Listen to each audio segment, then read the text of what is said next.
Hello, Internet people. This is another episode of the 109 Cent Show, where we try to make sense out of this crazy world we live in. Today, I want to talk about U.S. political parties. Of course, the two big ones, Republican and Democrat. Others are, Libertarian. I think there's the Green Party. But we all know the two big ones. Personally, I vote the person. I don't vote the party. In 10 presidential elections, I voted Democrat 6 and Republicans 4. I don't even get the straight party stuff. I don't get it. You can't tell me that you agree with every single thing in either the Republican Party or the Democratic Party. I just don't believe you if you tell me that. So I just don't get why you don't vote the person and not, the party. I just don't get it. The first Democrat was in 1829, Andrew Jackson. The first Republican, we all know him, Abraham Lincoln, 1861. George Washington, our first president, was not affiliated with any party. And he was actually disappointed when he saw political parties developing. He warned against them. He really was a smart man. The two political parties that they formed were the Federalist Party and the Democratic Republican Party. And that weird. At one time they were together. But ever since those political parties were formed, we've been arguing ever since. Some good, some bad. When they work together, and figure things out and give and take, I think it works well. However, that hasn't been done in a long time. It's funny to me how Republicans blame the Democrats blame the Republicans, all for the same thing. Oh, the debt's too high because the Republicans did this. No, the debt's too high because the Democrats did that. Wake up, people. It's policies that they both do, and maybe that's easier for me to see and say because I'm not affiliated with either party, but both parties are responsible for the good things that happen in this country. Both parties are responsible for the bad things that happen.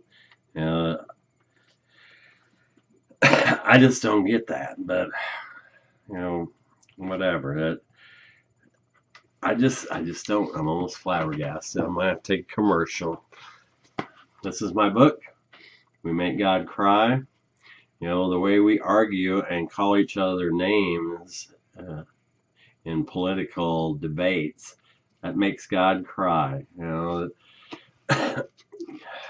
God didn't say you're going to be a Republican, you're going to be a Democrat. And if he would have, or she, maybe God's a woman, who knows, he or she would have said, work together. Anyway, read my book, We Make God Cry. It's on Amazon. It's on my We Make God Cry website. It's not expensive. If you don't want to buy the paperback book, email me and I will send you a PDF of it. Very inexpensive, very controversial book. It might make you think. Okay, back to this. Like I said, both parties are at fault for the good or for the bad, and both parties need to take credit for the good that happens in this country. But they don't do that anymore, and they don't even work together anymore. And why would they? If you read any kind of article, whether it's Democrat or Republican on the internet, they got that little thing on the bottom, join the conversation. My goodness, all the name calling, the hateful things that Republican citizens call Democrat citizens, that Democrat citizens call Republican citizens. Why in the world would the elected officials get, be nice to each other when their constituents aren't? It's just amazing to me.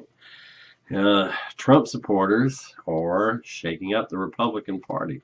I think that's a great thing. Absolutely great. Perhaps the Democratic Party needs to be shook up as well. during the days of Washington and Lincoln and Andrew Jackson, yes, we needed delegates then. There was no TV.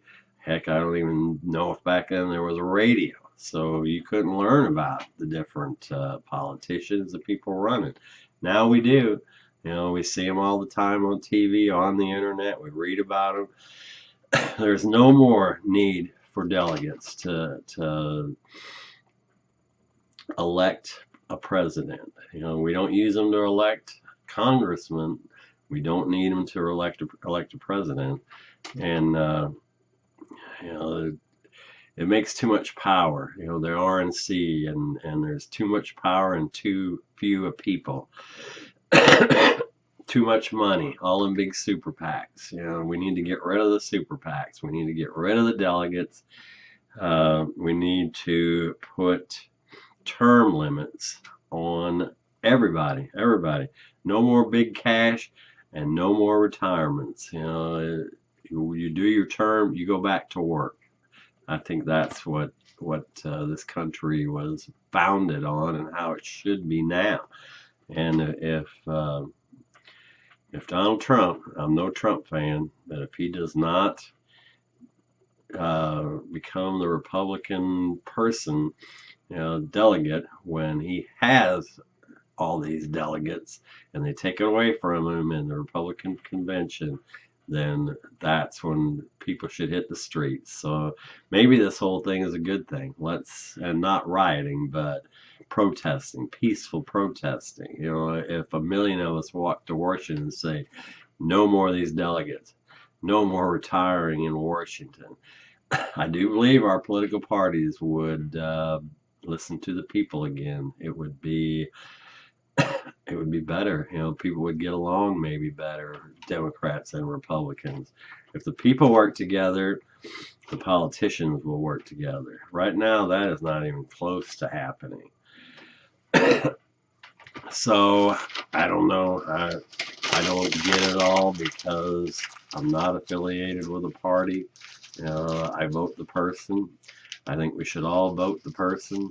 I think everyone's vote counts, and with delegates, perhaps it doesn't. We'll find out this summer. But I don't know. Work together. We work together. They'll work together. And thank you. We'll see you next week on 109 Cents. Bye.